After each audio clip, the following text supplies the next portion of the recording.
Oh, happy today. This is William Brown from I Am William Brown. These are my co-hosts. Um, I guess I'm gonna. I guess I should have said how we're going to do this. We just had a moment right before we started, and so I'm still there. I'm trying to get in this moment right now. But so my two hosts, Precious and Melissa, you guys want to introduce yourselves? Melissa, you go first. I'm Okay. still Yeah, sorry. We just missed that live moment by about 2 seconds there, right? Green Room Chronicle. Well, happy Sunday. My name is Melissa Price. I am a happy, proud mother of 2 little girls, Charlotte and Sophie, and married to an amazingly hardworking man named Nathan Price. I am a brand new published author of my book, Lessons We've Learned, Legacies of Life, and very happily walking in the entrepreneurial world as an artist and I guess podcaster, I guess. Yeah. Take it all. And, Take it all. And homeschooling and training my kids to walk that entrepreneurial world as well. We have a couple online stores, and yeah, we just try to find a way to do what we love and light up the world in the process. So that's me. Oh, wonderful.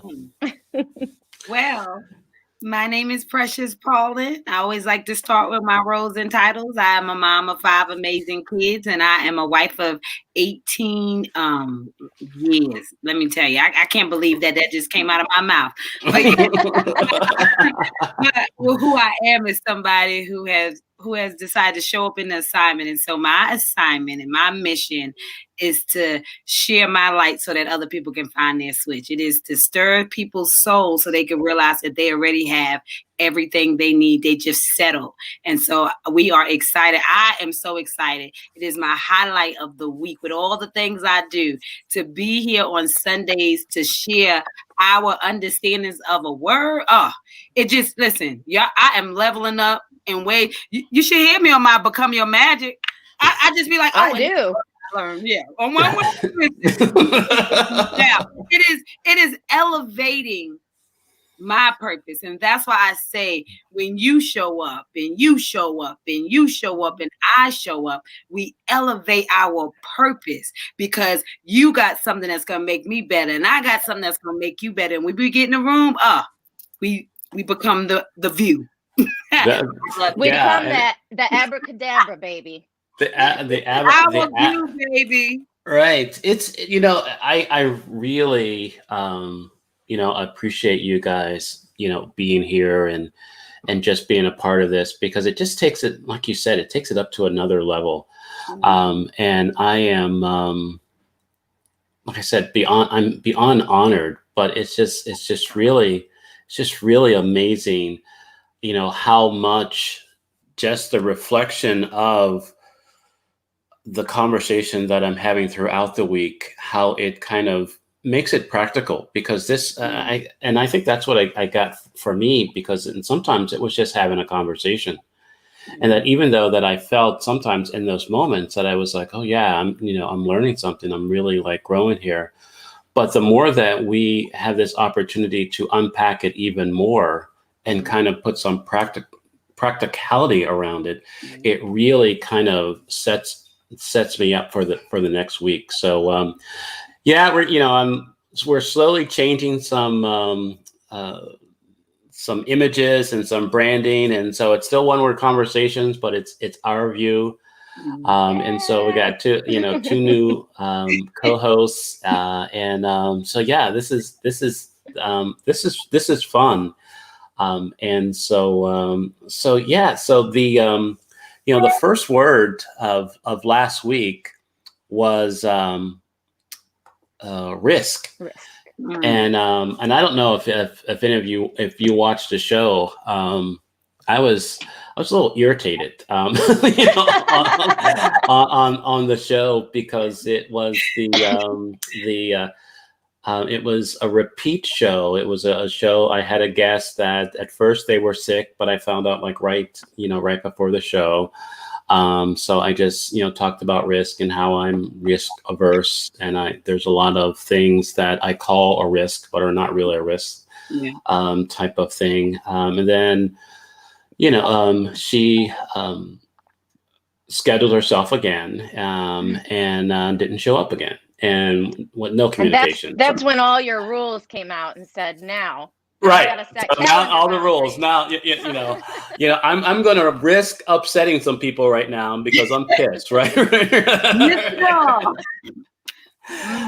So it's and so I think what really came out for me that time when I put myself out there, when I feel that that there is a risk of something, whatever, if it's real or imagined, it is.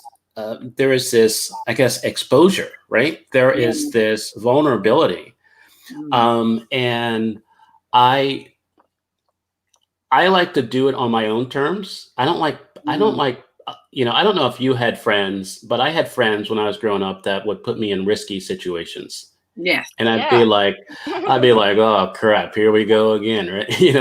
But if it was my idea, we're good. But don't you kind of be doing some craziness without me like thinking about it for a while. So so that's how risk came up, for me, last week. How does risk show up for you guys? Risk for me shows up, and I love that is what happened, because it happened twice. The same person, same results, right? And so the risk is that we accept a lot of stuff that we go through, but my risk is in trying to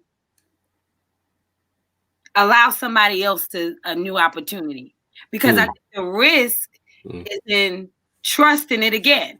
So you conquered the risk because you risk it again. The question is, will there be a third risk? And I think that's not with her. right. You know what I mean? So I believe that God wants us to risk to find out about ourselves. Like that first feeling that you got, you were supposed to trust.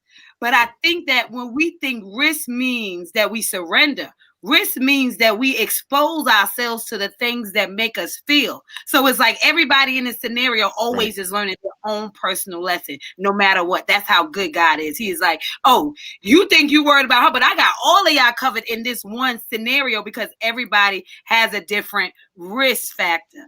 And so for me, I am not a risk taker. I am. I don't know about that, Precious. You know what? You take a lot of risks. Once again, when I'm comfortable. It looks like a risk to you because it's not what's comfortable to you. Right. But we all got different, levels of which we are confident. That's it. So it looks like I'm risky because I'm confident in the lane that I'm being risky in. But it's not. It's only a risk when you're unsure of what you're doing or who you're trusting or what you're believing in. When it's me, it's no risk, which is why it's so easy to be like, oh, I choose me because I'm not taking risks. I can talk to myself. I can be mad at myself. I can it's not a risk. It's only a risk when we trust somebody else with our dream, when we trust somebody else with our desire. And so I think we risk it all every single day that we include somebody in our story. Wow. I think you take a lot of risks, Precious, especially in the entrepreneurial world. And in fact, over the years that I've known you, you've coached me to do that sort of thing. But there, like you said, there's different levels of risk. Okay. So for me, I always hear, again, I think I've brought this up on a show previously, probably when we talked about risk the first time. But like my dad always said, the greater the risk, the greater the reward. No guts, no glory, that kind of thing. But the word risk, I mean, it's kind of an uncomfortable word, right? It opens up, like Precious said, you said unsure. I think uncertainty. And the word, I got this crazy visual as we were starting to unpack this. The word risk, because of the comfortability, reminds me of, have you ever tried to, maybe not you, Bill, Dalila can relate, Precious can relate. Y'all ever tried to put on a wet bathing suit? Like cold wet bathing suit, and you gotta work that stuff everywhere. And boy, is that uncomfortable. But you need that suit. You know what I'm saying? Like risk is kind of, it's getting outside the comfort zone. But if we stay trapped in the box of certainty, you miss out. You miss out on a lot of things. I also would consider myself not to be a risk taker, but again, there's levels of risk. I'm not the one that's going to go on the back of a crotch rocket right now, going 90 miles an hour down the road. Maybe 20 years ago, before I had kids and was in my prime, I would have. I'm not going bungee jumping or parasailing or anything like that, But okay, I've taken risks in financially investing in my entrepreneurial endeavors. It's a risk when you trust somebody, that's something. You got some major stuff going on and maybe you don't want to hurt somebody or you don't want it to get out and you're like, it's a risk if I let out exactly how I'm feeling right now because it could hurt you. It could make you mad. I don't even know what I'm feeling right now. It's a risk, So each level comes with a certain amount of vulnerability, discomfort, uncertainty. But it really all boils down to me, you can't live life fully without taking risks. And it comes to that walking blind by faith. We don't always see the whole picture. We don't know how it's going to work out, but we just close our eyes and put one foot in front of the other and know, somebody's looking out for you. Somebody's got your best interest in mind, and it's all going to work out for the better. We either learn and transform from our risks, and maybe it's like, that wasn't the best risk for me to take, but you're not going to do that again, right? You're going to learn from that. Like Bill, you did, the first day you did the risk and your guest called out. That was something. I know it was a day, but you still did it. And I love that you went to the park. And then the second time around, funny, same word, put it out there. There was something different in you.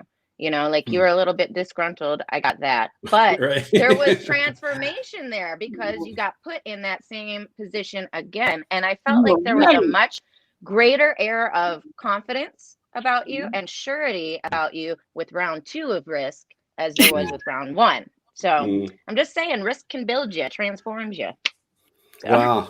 Yeah. I say you risk one time though. Risk it the one time with that person. Right. You put it out there. That's the risk. That's it. But once you see, you just got to believe it, and you just got to move on. So I say I risk it the first time. Like I don't know. I got to figure it out. But by the first time I know, I'm like, oh, okay, I figured it out. Now I got to make a choice. So it's no longer risk after I found out. Now it's just a decision to either overlook the risk. Right.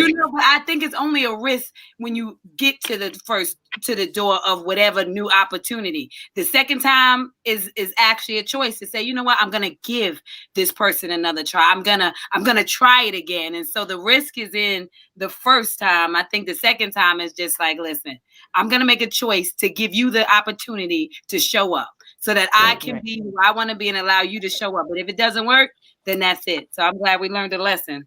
Yeah, because it's really interesting that there was this I didn't know. I mean, this like I said in the show that I give people the link and they pick a day and they and I say I'll show up, you show up. You've just just kind of I've done that, and so there's this like open invitation, and what came out on the show was. There's an open invitation, but now there's rules to this. There's parameters to this. It's like, this is what I'm going to communicate with you. You have a responsibility to do that. If not, you're not on the show anymore. You're off my calendar, right? Type of thing. So it was just very, very interesting because I don't know if it was protecting myself or protecting the show. But there was a level of that I'm committed to this, and I want people to be in this with me, right? And it was, even though the thought that went through my mind when I didn't hear anything, and I send out a follow up and all that kind of thing, and I still didn't hear anything. And I was like, okay, I can call Melissa, and I can do, I was just going through all the people that I can call, and it's just like, no, this is what's coming up. Let's just kind of talk Roll about with this.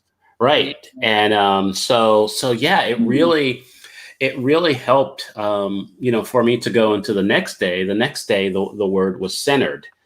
And which is where you needed to be after the risk one. Yes, where I really needed to be. And it was really interesting because there's a couple things that happened in the show. I don't know if you were able to watch it or not. There was, a guided meditation, within the show. There was a lot of reflecting on the another show that we did around callings, and that was kind of interesting, because there have been times, and I think I've shared with this to you before, is that I don't think we really know the impact of our doing, of our showing up.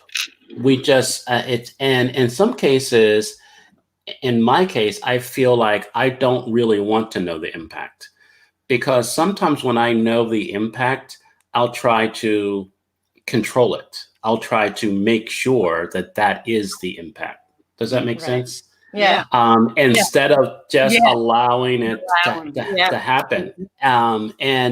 And so within the conversation of being centered, I was just really trying, because I said something within it that it was, in my practice, most of the times when I'm trying to center myself, I close my eyes and I can feel this, like it's almost like a leveling.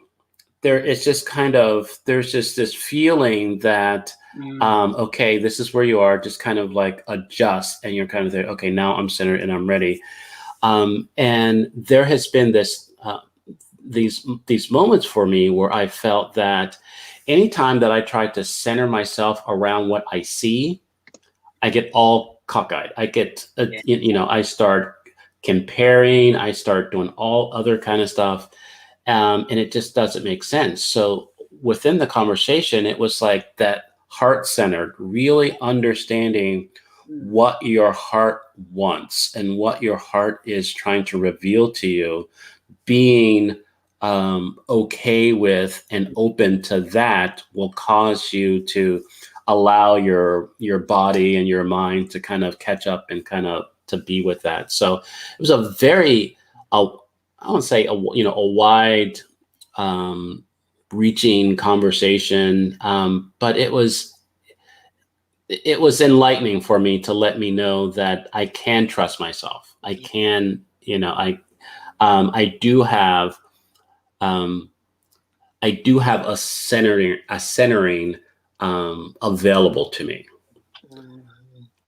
So is there, how does that word come up for you guys? Well, you go ahead, Lisa. You can go ahead. It's all right.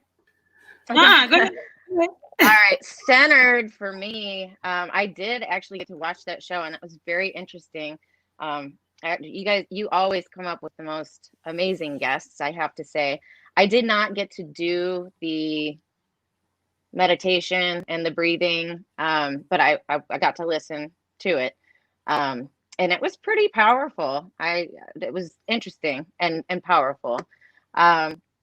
Centered is, like Bill, you had mentioned, feeling not in control, I guess. Like when you're not centered, you're not in control. Like you have an ability to either go with the flow, or we want control, Right. I think that's a part of, like, the aim for getting centered is to regain control of ourselves, our mindset, our feeling, our energy, where we are in that particular moment.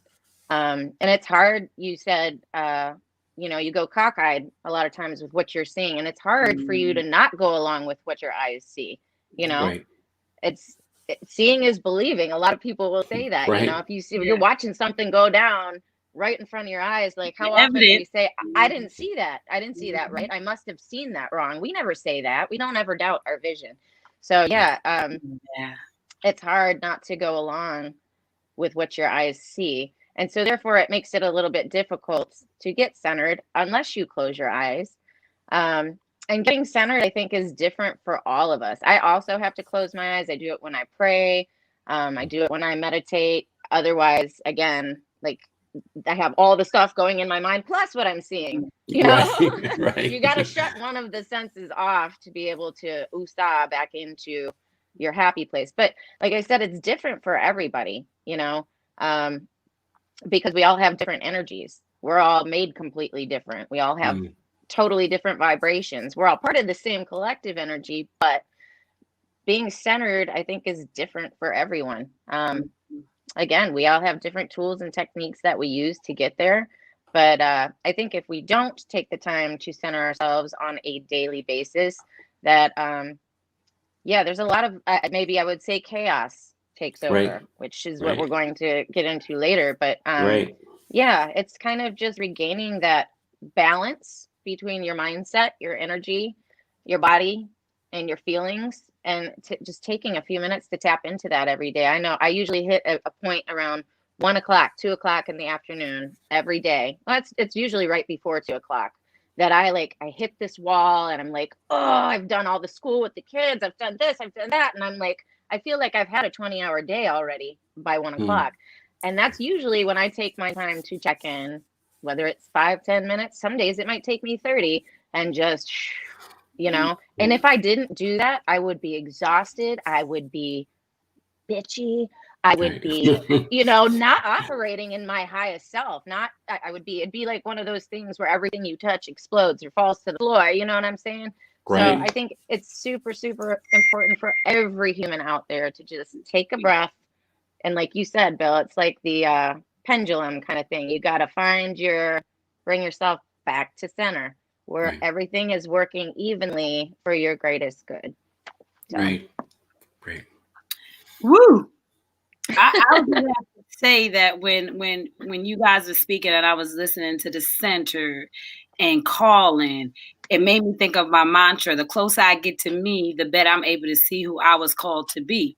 Which then took me to centered is the core. And so the center of something is the core. And so to be in your calling, you have to know what the core is. So when I think the closer I get to me, the better I'm able to see who I was called to be, think about any fruit you eat. The closer you get to the core, the more you get all the flavor, the more you experience the fullness of what that fruit was to represent, what it was going to give, what the impression would be. And so to center ourselves is to recognize that there is a core that lies within who we are, and that our calling is birth because we eat past everything, you know. And so that made me see it, because I wrote, center, calling, core is what you continue to replant. That's the infection that is us. Because once I get to the nitty gritty of that, I can replant that, and I can continue to allow this tree to keep on growing. And so knowing the core of what I represent allows me to multiply myself with intention. Because if I know what I am, I can show up as it. So I think being centered is to find out what is the intention of you by eating through everything and getting to what it represents. I love that, Precious. Let me tell you, God whispered that because of what you said. No, I like that. I like that you said that it's at your core, which you also think, okay, just going on the fruit thing, what is at the core is the seed, right? The seed it's like the seed that you grow from, plus it's your seed that you get to replant, you know? And I like that you brought up the word core as center too, because if you look, we go into the whole physical fitness world. Our core, the very center of our body, is your midsection, and that's where all your strength is supposed to come from. You can't do all of these wonderful things if you got a weak, flabby core. You know what I'm saying? You got to check that center, make sure it's tough and in tune. And then I love the core thing. I never really thought about it that way. I love the fruit analogy because I just kept thinking it's a seed. It's a seed at the center of the core. It's not just the middle of it, but there's seeds there too, from which you grew and what you get to plant. I love that. See, she takes it home. I know it's like I know because I wrote down the our core. When we're centered, our core is our potential, right? You're just really it gives us access to everything, right? The duplication of ourselves. Right, It gives us access to the duplication, the abundance. Right. Wow. Absolutely. Huh. Yeah, see that just went on a different little rabbit hole there. I like it. I love those words. Those are my favorite. Wow. It took us, next to money. You talk about abundance, and then money, and how the one thing that came up in money is it's not just my struggle or my relationship with money, but just how my guest Deborah kind of broke it down, and in some cases it's just a way of exchanging, right? Exchanging goods and services and all that other kind of stuff. And for the first time, I've heard the barter system. I've been a part of some barter systems in the past, and sure. and I've always felt until the conversation that I had last week, that a barter system was a place of less than. Instead of, it was like, oh, I don't have any money, so I have to do this kind of thing. That was the mentality that I had around it. But within the conversation, that is the true representation of what you value and what what you are receiving. And I think for me, I'll speak for myself. I get so caught up with money, my lack of money, or the loss of money and all that other kind of stuff, and I'm missing the value, what I have, the worthiness, and what's in my hand, what's in my heart, what's in my mouth to say. And it's like I just get so caught up with this this thing that man has created, this money thing that gets in the way of just showing up. Everything. It gets in the way of everything. Right. And so it was freeing, but it was still kind of how can I unlearn that? How can I really how can I really embrace? I don't know if it's a barter mindset of just kind of like, okay, this is the value. This is the value. This is the value that I have, and what I want, what I need, and that's I will exchange time, effort, resort to do that, and just go from there. And just, I don't know. It was just a very interesting conversation, and it really freed me to just kind of, I guess, start the process of not getting so worked up, over it, so, if I really want abundance in my life, there is this exchange. There is an exchange of abundance, I believe. And so, really being a part of that exchange will cause the reciprocity of abundance that is available to us all. And so that's what I got, and that's what I'm continuing to get from that conversation. How does money show up for you guys? Money. Okay. So I got a lot listening to you speak, and I've got a lot of personal opinions on money myself. And I think we're all probably in the same line of things. I think a lot of people are. Unless you're rich, we all got problems with money, right? But yeah, money. Money, unfortunately, seems to get in the way of just about everything. Money has the ability to put its claws of control into just about everything, from our heart to our well-being, our physical being, all of it. Yeah, money is a tough one to talk about. What I kept getting was, and I loved your guest, by the way. She was so stinking sweet. I loved listening to Deb talk. I was like, oh, feel like I'm just having a good conversation with my grandma. She is so sweet, so sincere. And I really appreciated her testimony, all the crap that she went through with money. yes, It was yes. very eye-opening because I'm going through some of that myself right now too, at a much younger age. So to me, I'm like, oh my goodness, hearing somebody else's story of making it through, that was special for me. I needed that. So yeah, so money equals currency. Okay, so currency is just something we exchange for one thing or another. I think the barter system is a fabulous system. When I first discovered it, I too was like, oh, I feel like so bad. Can I give you this instead of money? But I tell you what, the more that I did that, more and more people of like mind came to me. You put out there what you want to attract. And I'll tell you, if you're within a group of people that are of like mind, the barter system is beautiful because it's currency. Okay. What I have to give is worth this in value: my art, my time, my services, my this, my that, whatever. That is something you don't have and maybe you have a use for. So when we trade, it's like, okay, let's just say my buddy works at the grocery store and my husband does home repairs. Okay, neither one of us got a lot of money. Homeboy at the grocery store, he cannot afford the drywall. He can't afford somebody to do the drywall, but he gets a 50% out discount at his grocery store when he does grocery shopping. Well, I'm having a hard time with my groceries. I ain't got the money for that.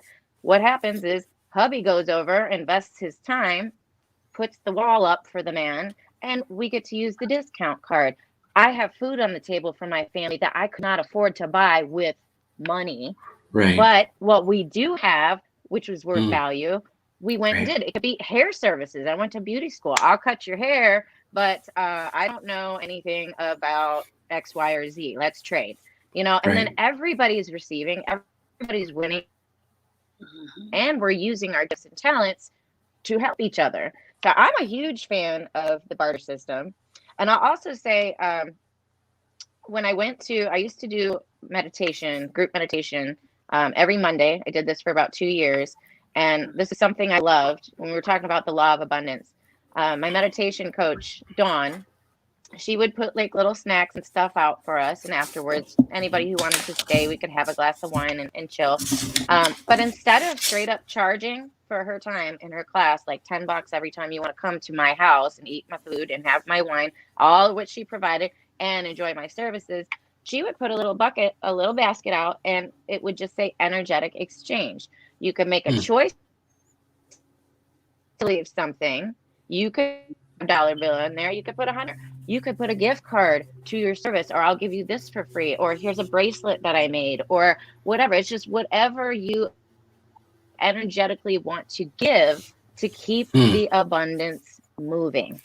Wow. So you're not just showing up and taking and leaving.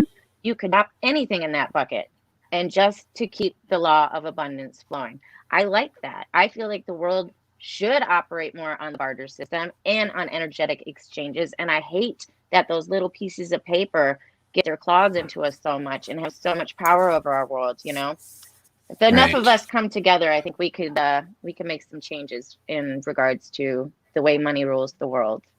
It's my hope anyway. Wow.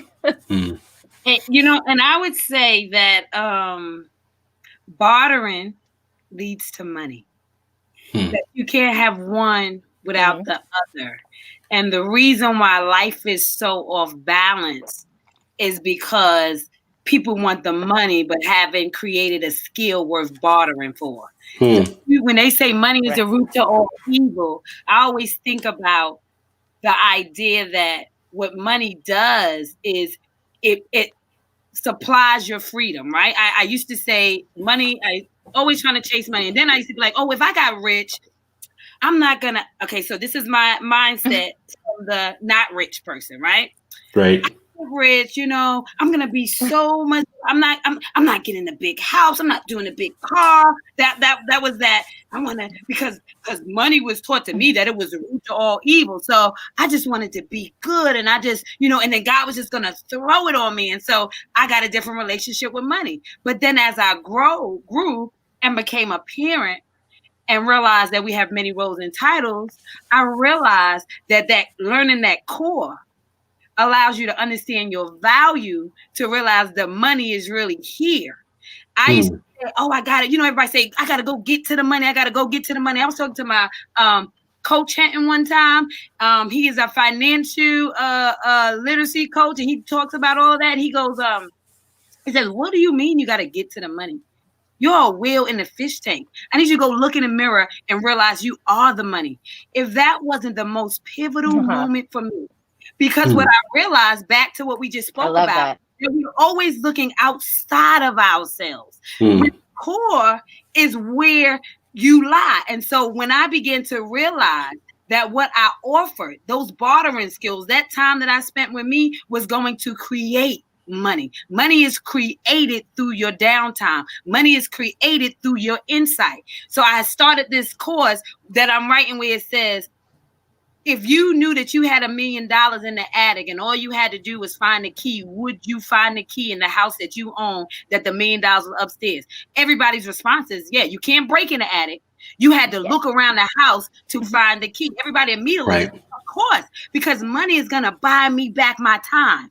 Right. Because now, if I got the money, I can say, listen, can I hire you to do this? And I hire you. So all that bartering that you were doing allows you to surrender to what you invested so that you can get the return on your investment. And so if I can sit and with my vision, which is insight, then I can see what my reality should become. And then I begin to barter into my what? Into the. And so it's like, once I recognize that the money is just a tool, and for people to exchange value for those who haven't found out what they had to offer. So you need money when you don't have anything else to offer. But in the time, it was like, if I give you this and you give me that. God said in that story when the girl had the gift and she was struggling, and struggle is lack of money. He said, well, get your gift, that oil, and if you can go and you go borrow pots, and as long as you have pots, you will never run out of the oil. That means relationship. So I had a gift, the core of me, that was the money. But until you can form relationships to borrow so that people can see your value, then when you come up, now go sell it. Now here's your return. So I think that we got to realize that the money is the promise, but the bartering, the core, that is the process.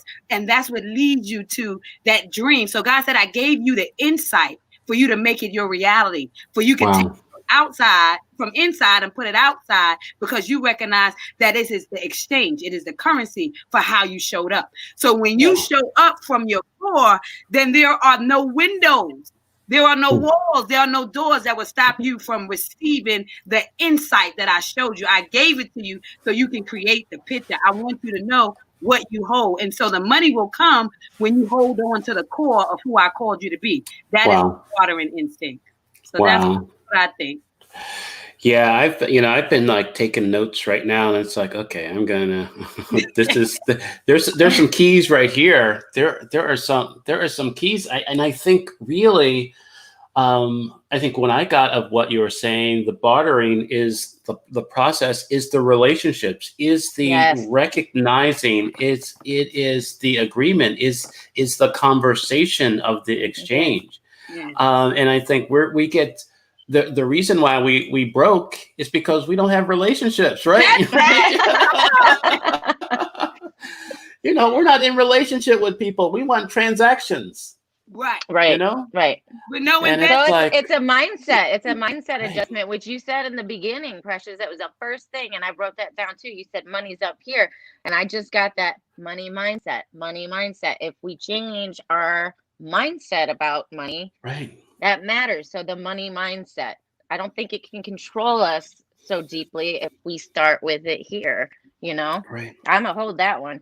Well, yeah. Like I said, I start writing. No, I got all this place, and I'm like, okay, where's my pen? Okay, I can't write on this paper. I got to find another piece of paper.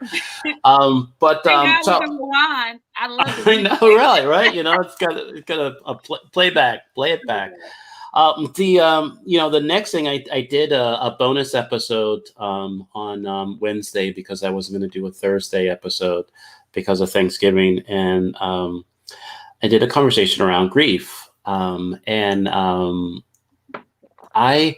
one, the my guest, she has a book that's out. You can get it on Kindle for like 99 cents right now, and it's like in the beginning phases of that, and it's a conversation around grief and different ways to work through it, and there's some powerful stories within there. So I wanted to support her in that, but because I've been, I've mentioned that I've had a number of family members that pass, and friends of family members, friends of the family pass away, that I've said many times that I have a hard time dealing with loss, and really how to process that and what exactly that means. And so like I said, I just wanted another understanding of it. But the interesting thing that came out within that conversation is that she said one thing about in her story, and how grief showed up in her life in the past as rage, and a light went off with me because of the pain that I've been having in my neck. And I was like, oh my God, because I have been looking for, who am I mad at? Who am I letting off the hook? All that other kind of stuff. And I just haven't been able to find this, the culprit of, why I'm now like turning on myself. And as soon as she said that, I felt in my being that you are grieving. You have not been allowing yourself to grieve. And I started looking at all the areas of loss and disappointment. I don't know if you can tell, I am trying to hold back emotions here. So it's like not coming out of my words. Don't you do it, Bill. I've cried I know. Times. Let it fly. I know. I was like, geez, I had this conversation. I'm about to cry again. But no, it was that there is this, I don't know if it was my man label or the dad label or husband label, that felt that I just got to suck it up and like move on. And that sucking it up, because, within the treatment, there's a lot of breathing exercises and everything like that. And I heard one time, he said, be careful what you breathe in, right? Be careful what you breathe in. Make sure you're breathing in cleansing air, right? And kind of letting out the bad. Right. And sometimes when I'm like sucking up pain and disappointment, that's not good air. I was just sucking things up, and it was becoming this pain and this, I was blocking this energy. And it's like, because I wrote down what Melissa said earlier about the energy exchange. I wasn't allowing that energy of grief and disappointment and pain to go. I was just sucking it up. And that grief is now turned into this pain that is really keeping me from showing up fully. And so, I thought I needed to find some wood so I can yell at some people, right? By myself. But it's more, I just need to sit down and allow myself to grieve. And to just go from there. So it was a very, like I said, it was like plot twist. This is what we're gonna, this is what you think you're talking about, but this is what the conversation is, right? And it was just like, wow. So yeah, so that's really looking at the disappointments, of my business, of my marriage, of my relationship with my kids, and just grieving the loss of that, so I can make space for the new, the next, and until I fully, grieve that, allow that to, and acknowledge that, it's going to show up in my neck. It's going to show up, in my arm, in my body in some way. So to just let it go. So yeah, so that's how it's kind of showed up with for me in that conversation. So it caused me to show up very thankful on Thursday that that I have some amazing people around me that even in my grieving and my disappointments and in my kind of figuring things out, they're still here for me and helping me through this. So yeah. Well, I think you made some major breakthroughs right there, Bill. Seriously. I don't know. We've been talking about your pain in the neck, not your wife, but we've been talking about your pain in the neck for a while now. Right. But you know, you were talking to me, telling me that you had been doing work and thinking that it had come from a place of rage, and I'm like, Bill is like the least ragey person I've ever met. How's that possible? You know? But you know, listening as you're going through this journey, I'm like, okay, I can see this. But yeah, it's so true that I think grief and rage go completely hand in hand. I personally cannot deal with, I have a very hard time dealing with the emotions of anger and rage, to a point that, like, if I'm angry or to the point of rage because somebody had done it that bad, the only thing that happens to me is I start like I start grieving. I will weep because my body doesn't even know what to do. I'm so pissed. All it's going to do is just start watering everything. And I don't even know, like I can't even control it. But there's a grief that comes out of like, why am I feeling like that? For the flip with you, I think you had kept so much grief inside of you for so long that, like, when you take in that negative air, you're just filling your cup up with like fermented wine, let's say. Have you ever had a sip of bad wine? It's like straight vinegar. It's horrifying. Yeah, but right. you're you know, you let that sit, you let the wine sit too long, it turns bad. So you're taking in all this stuff and you're letting it fester and boil and marinate in you, souring while it's in there. It's not getting a chance to breathe like a wine. Wine needs to breathe, and you let it sit there, it's going to sour, you know? So the grief, after it sits there for long enough, I think transforms almost in a blink of an eye to rage, because it's your body and your spirit and your mind's way of being angry for feeling what you're feeling. And I think rage comes after grief, because it's, what can I do to get this out? You know, when you sit and marinate with that grief for too long and don't fix that in your heart, don't pour that nasty stuff out and put some clean water in, you know, it sits, it starts boiling and turning to nasty. And then, you know, in your very core and in your spirit that this is not what's supposed to be in me. And I think our bodies and our minds and our spirits just react and go, ah, you know, and rage is born. So I don't know. I think it's very interesting. I think that's a really big deal for you, Bill, because you have been focusing very much on rage and trying what you were mad about all this time. And really, rage is a byproduct of the actual root of the problem, which was grief. You know what I'm saying? So we deal with those griefs.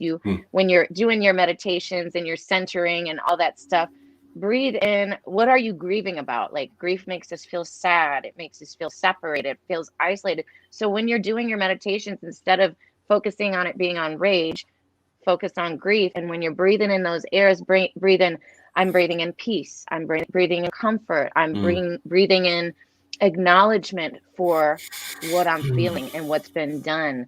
Satisfy the grief, and I bet the rage will probably just kind of fall away. That's just my thoughts on it. But I'm happy that you discovered that. Yeah. And when I was thinking about grief, I realized, as everybody's speaking, that grief has so many different ways of showing up, right? It's stages. Oh yeah. And for me, I think a lot of times grief can show up mostly as regret. Got it. Because we are unconscious in moments. And, you know, the gift of grief is to wake you up. It is to make you aware. It is to argue with your body. And so when you guys were talking about the grief, and I love that you said that, Melissa, that the rage, it makes you respond, which is why I had grown to be like, oh, I don't like funerals, because the grief is overwhelming for me. It's overwhelming because there are so many different cries in the same room. Can you imagine being empathetic and sitting in a room full of cries, and you can hear the difference in the grief by the cries that are around, which lets you know that everybody feels different. When I thought about grief, it took me to the funeral, and this is a different story, because I think these are the ways that we grieve every day, that we learn to grieve over what's inevitable, which is death. When we took my daughter to college 2 years ago, she actually came back 6 months later, but who knew, pandemic. But anyway, when we went to go drop her off at college, we dropped her off and everybody cried when they left. But I can tell you that when I was home, I was grieving to the point where my husband had to be like, girl, I'm getting emotional thinking about it, because it was a transcendent moment for me. And that's why I'm like, I gotta tell the story. So my husband is like, why are you crying? Why are you crying? You act like somebody died. And I stopped and I said, something did die. The relationship that we formed is new. She is now a new person. And so I am grieving over who we used to be, because I am giving birth to the resurrection. 3 days later, I swear, like clockwork, I was fine. But You're making me cry so much, because it was like, first of all, it was a releasing of a job well done. I had to grieve about the people that didn't think that we could do it at 20. I had to grieve over all things that we showed up in. And then I had to resurrect to celebrate the new chapter, the new level, my new awakening. And so I realized that we grieve in order to awake to who we were, to become something different, to make room for something different. And so I made room for a new relationship. And so we are now friends, because I grieved that I was her parent, but I released her because she came through me. She don't belong to me. And that was the grieving, to say, thank you. But now is a new chapter. Thank you. I trust the process. And so when I thought of grief, I think about resurrection. I think you got to die to resurrect. You got to get past it to get through it. You got to see it and celebrate it to start a new tradition. Yeah. And so we should grieve on high levels, low levels, because it teaches us to embrace what we had and what we can create for tomorrow. And so that's what I got from grieving. Oh, boy. You got me leaking over here too. Yeah, because he started it. Yeah, you started. You see the infection? Started it this week, Bill. You're all this week. Oh boy. Oh, I love our view. What would the world be without our view? They don't even know they need us yet. Oh boy, yeah. Oh. That gives light to everybody else's view too. I know, right? There's three of us here. And It's, what word is next? Well, you're gonna love the word that's next. It's chaos, right? My emotions are chaos right now. Absolutely. It's really the within that conversation is the embracing the chaos that's within us. You know, embracing the chaos that's around us, because the chaos, the awareness, just like grief, right? The awareness of the chaos is, you know, an opportunity. Our opportunity to bring, you know, order is that, and if, you know, if we deny the chaos, we can't bring order to it.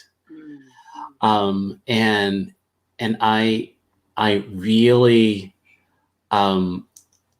you know, to just touch on, you know, grief one time, is that the denial of that was more about, I knew that something ended, right? But I didn't know I didn't quite understand why it ended or my part in it, or if that was a right thing to end. There was so much Grief and uh, regret. right, grief and regret. And so that for me, if I would acknowledge the grief, I was acknowledging the chaos, right? Mm. Yeah. So I just denied the grief and the chaos and the possibilities that I said that I wanted weren't available to me. Mm. Mm. So Mm. yeah. So yeah, so as I said within the conversation, I'm not looking for chaos. I'm not one of those people. But I'm not going to deny it when I become aware of it. And I think that's the invitation. And yeah. And I think chaos was born to teach us to structure, to create, to decide that I care about how this is going. If I didn't make it chaotic, you wouldn't be like, oh, this room is out of order. I need to go do something. Another thing makes you aware, makes you show up, and makes you see what's really in front of you. And so sometimes when it's just a shoe, you don't notice it. When it's just a jacket, you don't notice it. So it's about how aware. But if that shoe shows up with dog poop on it, you're gonna notice that. Right. And by the time it's I'm sorry. now you're enraged. Right. And then you're full of grief and rage and regret. Oh boy. Oh. Chaos teaches us to really sit down and recognize we do want a format. We do want some form of routine. We do want some form of I think that's comfort. And so we feel chaos because we're not comfortable right now, either in our emotions and our feelings where we are. Right. And so the chaos allows you to surrender to the fact that you are not comfortable. So now you have to address, why do I see stuff like this? What makes me feel uncomfortable, and what can I do for me to change it? And so that's why it all goes back to how I see myself, how I'm showing up, because these emotions are for me to address the things that are blocking me from what's tomorrow or where I'm going. Or so it's like every day is a lesson. Every day is a new emotion. We feel it all day long because every day God is still molding us and taking us and putting us in the pressure cooker and doing all that thing. And it sounds like chaos because we're still getting all the pieces in order to create the picture. And so it is chaos when you dump the puzzle on the floor. But when you sit down and take the time to figure out where every piece goes, it becomes a masterpiece. And so chaos is the step before you figure out everything you got in order to create the whole picture. You had to get the pieces. So the chaos is the pieces that you have been picking up in order to create the destination. That's what I would say. Great. Wow. Was that Tim Kroll or whatever? Yes, that was. Yep. Where's he from? He sounds so much like a Michigan person. I was curious if I'm like, I hear my own accent in this guy. Where's he from? I think he is in the Midwest. He's definitely in the Midwest. I was just curious if he was from my home state. I was like, I could hear it thick. Yeah. So I thought he was a very enthusiastic guest. I loved watching him. All your guests, again, are always great. There's certain ones that kind of hit. I thought he was very excited. You could tell he was very passionate about what he was talking about. Chaos, man. I don't know. That's one of those words that I don't think ever really set bad with me. I think I've just kind of adapted. I think the world has always been pretty chaotic. And I actually just right now, I had to look it up. Like, how is chaos actually defined? And it says it is a noun. And it is complete disorder and confusion. When it comes to physics, it says it is behavior that is so unpredictable as to appear random, owing to great sensitivity to small changes in conditions. And then also it says it is the formless matter supposed to have existed before the creation of the universe. Those are three different I just would have thought things in disarray. Chaos, though, what keeps coming to me, even in looking at the definition of it, is I can't say it enough. Like, you can't embrace or understand what it is to be peaceful and quiet and content without the chaos. You Right. cannot say something is good unless you have something bad to compare it to. You Right. can't understand pure joy unless you go through grief. You can't understand rage unless you go through this or that, you know? So I think chaos is a very, very, very necessary balance for us. And also, I will say something that Tim said, and I've been marinating on it all week. He said, and this, it blew my mind. I wrote it down the second he said it, and I wrote it down again. That chaos holds the components, which this is going right off what you said too, Precious. Chaos holds all the components to make us the masters of our lives, right? That masterpiece. Yeah. Chaos holds all the necessities to make you a master of your life. And I thought, what does that mean? What does that even mean? Well, to me, I feel like if you're not forced through those tornadoes and those turbulent times, and you're not forced to pick up all those pieces, like you're never gonna, you can't grow. We grow in our struggles. We grow in those climbs up the mountains. We grow in our storms. We transform and change in all of that. And as we go through it, we learn more about ourselves. Oh man, I didn't think I was that resilient. I didn't think I was that strong. Boy, I didn't think I could handle that person's tears. You learn as you're going through this stuff. So chaos holds all the components to grow you, transform you, give you the gusto to get through that next mountain, to get through that next funeral, to get through that next point of separation. I don't know. I think chaos has always been kind of a beautiful world to me, because even in disarray and in confusion, there is beauty. You know, I like the word chaos. So well, I will let you know while you were speaking, I checked Tim's profile, and he's in Gaylord, Michigan. So you know exactly where you know how your people speak. We used to go hunting in Gaylord, you know Michigan. Your people. My papa has a piece of property up there, actually. So Gaylord, yes, I know my peeps.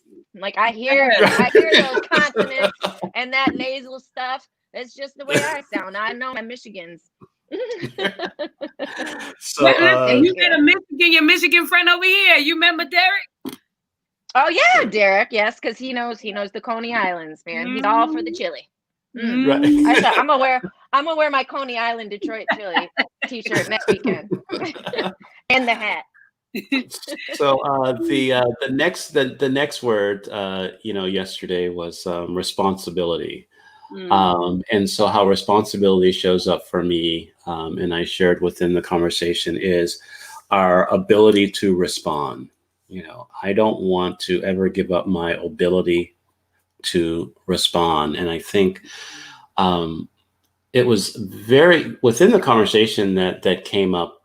It's our responsibility, not just our responsibility to each other, but our responsibility to ourselves, and our responsibility to, I guess, the world, right? I mean, it's just really recognize that, us showing up as ourselves is our responsibility.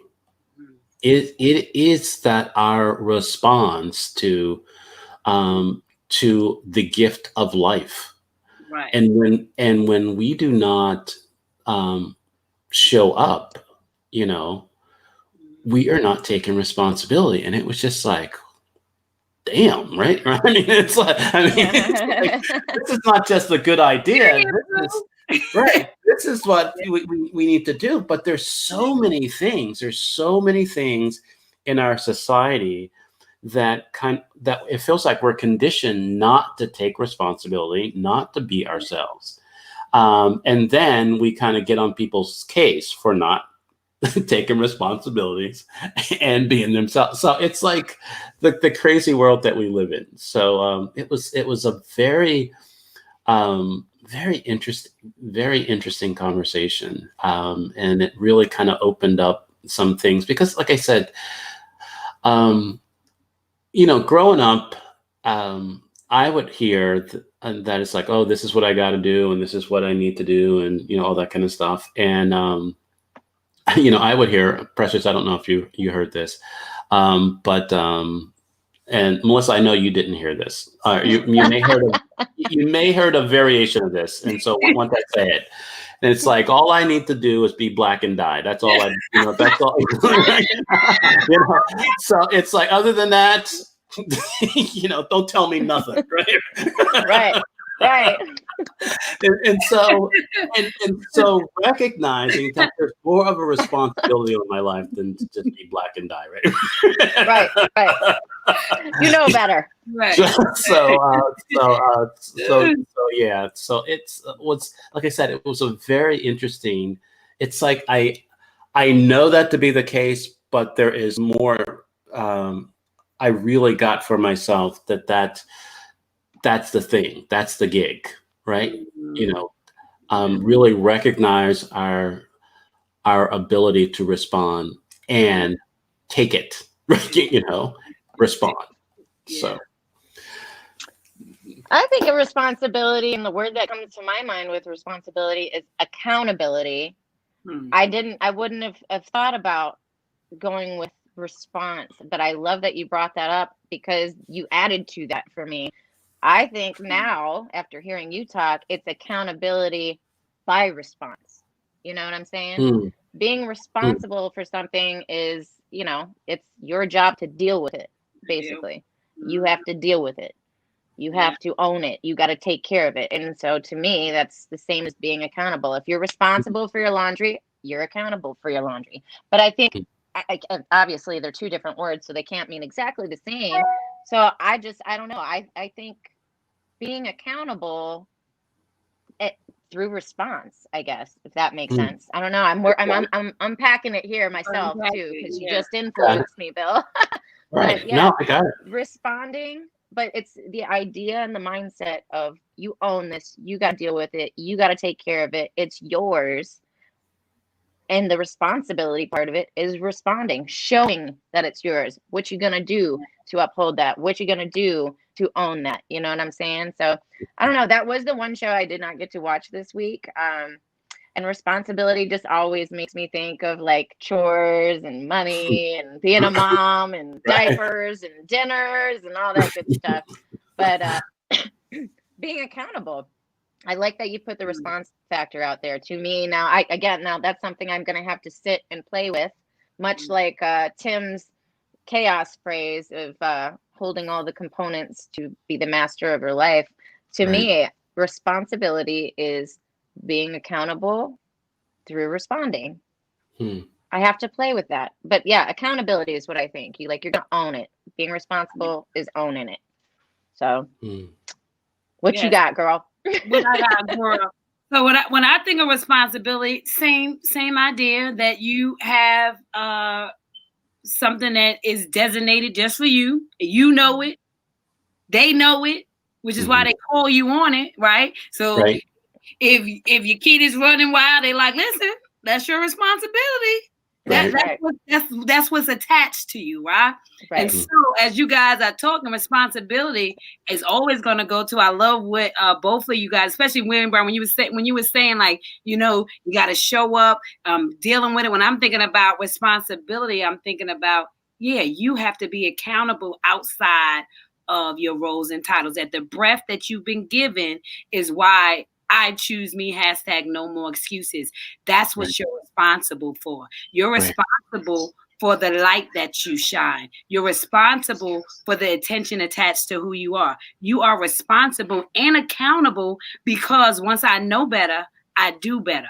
And so I think responsibility is about being aware of what you should be doing, what you have actually been pre-qualified to do, because you're only responsible for the things that you created.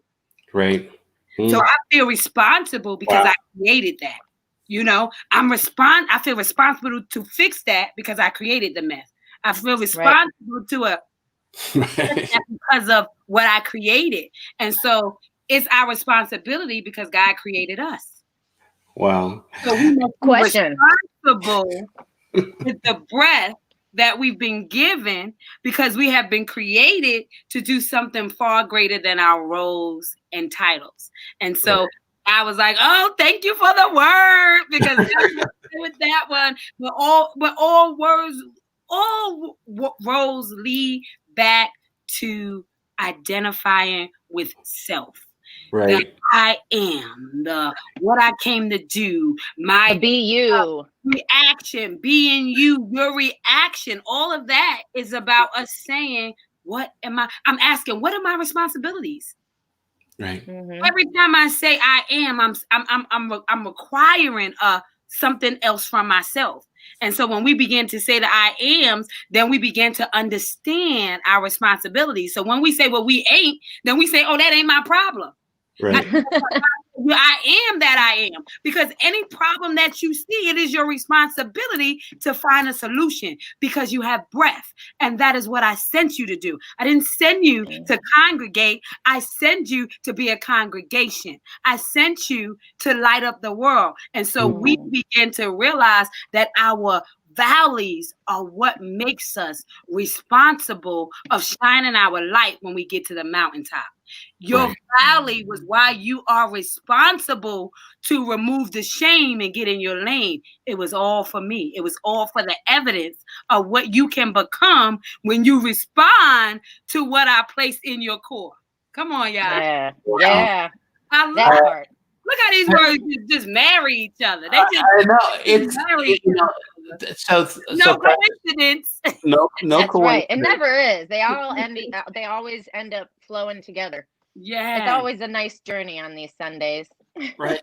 The I like Sunday morning. right. God lucky he didn't give me no voice. I've been doing musicals everywhere, but she already singing another song. There's a couple of things that you said, Precious, that look, this is definitely something that I'm going to be watching again, but it's like you're responsible for the things that you create. My parent label was like, shoot, I was mad at my kids for their mess and I created that mess, right? Because I created them, right? It was my mess. That's right. That's right. That was our responsibility. When parents are yelling at their kids, they're really yelling at themselves because they understand I structured this. So it's like being accountable. So we got to be accountable for what we structured. And then in order to clean up the mess. So it's like, okay, maybe I gave you a false entitlement. Let's work on that right now. Maybe you see what I'm saying? So I didn't know what I didn't know. So that's why I got to fix what I messed up so that we can create a new picture, because this ain't what I thought it would be. So let's go back to the drawing board. How can I help you? How can I assist you with the mess I help you create? Right. Wow.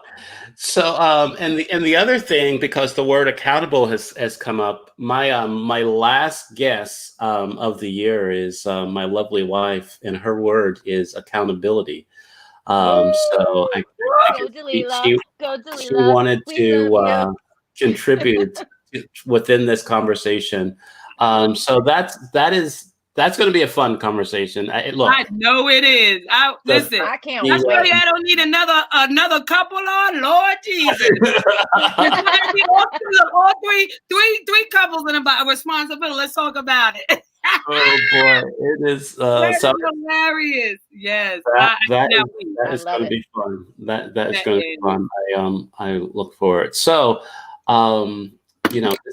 this has been the first show of our view, and it's the longest show.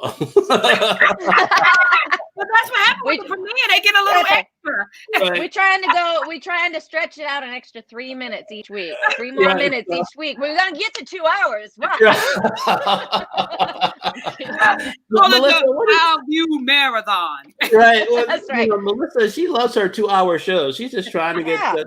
That's like, oh boy. So all right. So New Year's special. Here is the word for next week. Starting tomorrow is flourish. Is tomorrow. Empathy, stress, endurance, current, and vision. Any of those words jumping out for you guys? All of them. All of those All of words. it. For me. All of those words. You know, she got everything to say about vision. I know you're going there. That vision one, I'm like, I'm not even going to speak for that word. Got that one on lockdown. For me, empathy would be a big one, and flourish. I feel I'm very much an empathetic soul. It's something that I struggle with sometimes. I'm a big feeler, bleeding heart, so to speak. And so I think I actually messaged you a few weeks ago, Bill. I think before you went down to Georgia, I was like, have we done empath yet? I would love to do that word. And here's empathy. So I think they're different, but the same, kind of similar. Right. And then flourish, man. Flourish is such a fun word. It makes me think of trees and fruit and fullness and love and life and lush, everything. So flourish and empathy, which is feeling. Those are jumping out off the page to me. Yeah, and you I went can't wait. somewhere with flourish, right? I was like, wow, whoa. So I'm really excited about this. Stress is a rebroadcast. It's a word that I did in the summer, and I don't know if it's just the holiday season or just around the time. There's a number of things that came up within that conversation that I just wanted to kind of look at and kind of really unpack some more, because there is, sometimes with stress for me, it just kind of, it kind of goes back. It's like a rubber band. It just like stretched back to, okay, this is what it is. Right. And it's not, I think it's beyond that. So, in endurance, is the other thing. There's this, for me, there's just sometimes that, in the scripture, it talks about, long suffering, and it's just like, just let me suffer. It don't need to be long. I got the message, right? Let's just kind of move on to something else. And so having the level of endurance to whatever season I'm in, knowing that the season is not going to last forever, right? Mm-hmm. But it's an opportunity. There's a process to it, and just have the endurance for that. And I think those are the two words that jump out for me. I mean, all of them are hitting me on so many levels, but I'm interested in the endurance, and as I mentioned before about, sight and seeing and vision, and really the difference between vision and sight, and seeing, because sometimes what I see has nothing to do with my vision, right? And so really being able to do that. So know, when you said that, I went back to my saying on my t-shirt I got, because of vision, sight is so beautiful. I saw you. I said she's looking for her shirt. It's like, it just was a whisper, and I was like, oh, that's exactly what he said. We give birth to sight because of vision. Vision starts everything. Right. Wow. It's insight. Vision is the insight. Right. Wow. Yeah, right. I love that. I can't wait, as you know. All right. Well, is there? This is the opportunity for us to show our show. Close our show. I don't know what the heck I was saying. Close our show. If there's any contact information, sites, or anything, I put in the within the show. There is, our links are all in there. Mm-hmm. I don't know if you saw that. But if you want to say any parting words as we get to almost 90 minutes. No, I'm just kidding. The only words I like to say is, you can never turn on anybody else's light, but you can provide enough light for them to find their switch. So stay lit in this world so somebody can find their way out of the darkness. It's your responsibility. Amen. Well, I don't have a fancy tagline like either one of these folks yet, but I will tell you, I am all about lessons and legacies. So I leave you with, man, there's a blessing in every lesson that you go through and everything you go through is part of your legacy. Don't be afraid to share your story, share your thoughts, and dive into these words, man. This is my favorite part of every week. Sundays is my new fun day just because of this. But yeah, I just focus on sharing your story, sharing your words, embracing every bit of it, no matter how yucky it is, because it's all part of your legacy. And that's what you leave behind. That's what you leave for this world to continue moving off of. So that's that. Oh, wonderful. Well, thank you very much. This has been great. I'm looking forward to next week as we come together for our review. Because the world wants you, the world needs you, and the world isn't waiting for you. So go be you. Have a great rest of the day, and I'll see you tomorrow on One Word Conversations.